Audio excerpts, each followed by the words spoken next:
सबसे पहले तो मैं काशी की ओर से, काशी क्षेत्र की जनता की ओर से देश के सैनिकों का बहुत बहुत आभार प्रकट करते हैं कि जिस तरीके से उन्होंने शौर्य और पराक्रम का परिचय देते हुए और दूसरे के देश में घुस करके मारा और मार करके वो सुरक्षित अपने देश में वापस आ गए।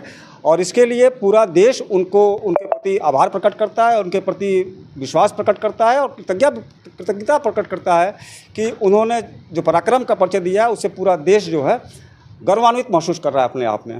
पंतनगर जी ने का जो नारा था, उसका स्लोगन था एक कि सौगंध मुझे इस मिट्टी की, यह देश नहीं झुकने दूंगा, यह देश नहीं मिटने दूंगा।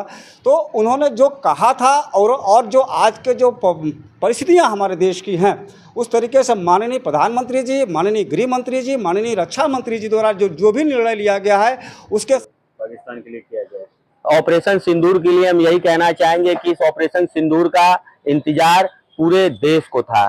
पिछले 10 दिनों से पूरे देश में सिर्फ एक ही चीज की बात, एक ही चीज की चर्चा होती थी कि क्या होगा, कैसे होगा और इसका बदला कैसे लिया जाएगा। तो इसका जवाब था ऑपरेशन सिंदूर। और ऑपरेशन सिंदूर इसलिए भी और खास हो जाता है क्योंकि इस आतंकवादी हमले में सिर्फ और सिर्फ औरतों के मांग के सिंदूर उजाड़े गए थे।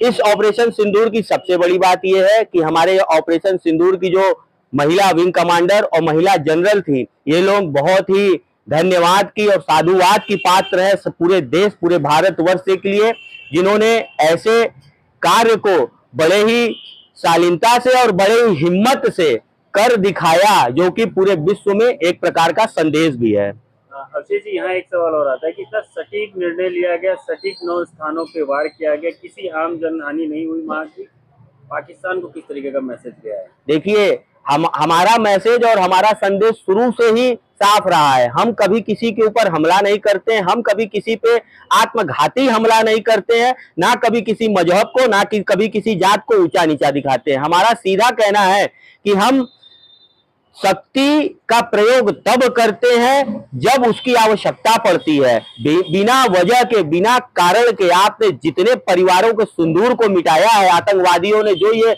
घटना किया, इस आतंकवादी आते कहां से हैं, ये किस जमीन के हैं, ये पूरी दुनिया जानती है कि आतंकवादी का रखवाला, आतंकवादी को पालने वाला कौन है। लेकिन उसके बाद भी हमारे देश के यशस्वी प्रधानमंत्री एवं हमारे वाराणसी के सांसद नरेंद्र भाई मोदी जी द्वारा इस ऑपरेशन में भी यही बताया गया है कि जो हमारे मुल्क, जो हमारे देश पर हमला करेंगे, जो आतंकवादी हैं, हम उन्हीं को निशाना बनाकर मार रहे हैं, ना कि उसमें किसी भी सिविलियन की, किसी भी आम नागरिक की जान की कोई न तो जान की, न तो उनके माल की हानि हुई है।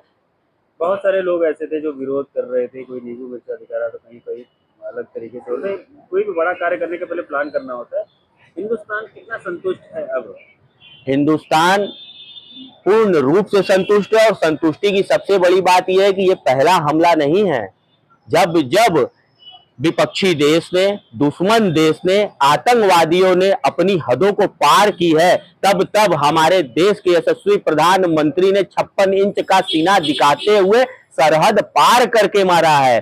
तो ये बहुत बड़ी चीज है। और रही बात जो लोग हवाई जहाज और नींबू मिर्चा दिखा रहे थे, अब ये समय आ गया है कि ये अपने घर के बाहर भी नींबू मिर्चा टांग के ही रखे, क्योंकि जिस प्रकार से आतंकवाद पे नजर लगा है और उस पे नजर लगाने वाला देश का सर्वश्रेष्ठ ताकतवर प्रधानमंत्री हमारा नरेंद्र भाई मोदी है, तो इस नींबू मिर्चे की जरूरत हर उस इंसान को पड़ेगी जो आतंकवाद और गलत का साथ दे रहे हैं।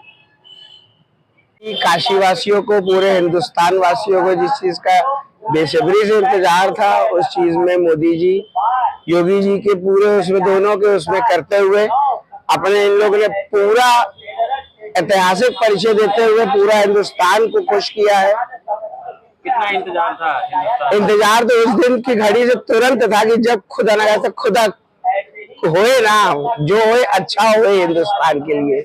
और ये बहुत ही अच्छा किया इन्होंने, ऐतिहासिक कदम उठाया। और आतंकवाद जिसका कोई धर्म, वो तो सबको मालूम है कि है क्या धर्म, परंतु जो हुआ अच्छा हुआ, इससे भी अच्छा होगा इनके नेतृत्व में।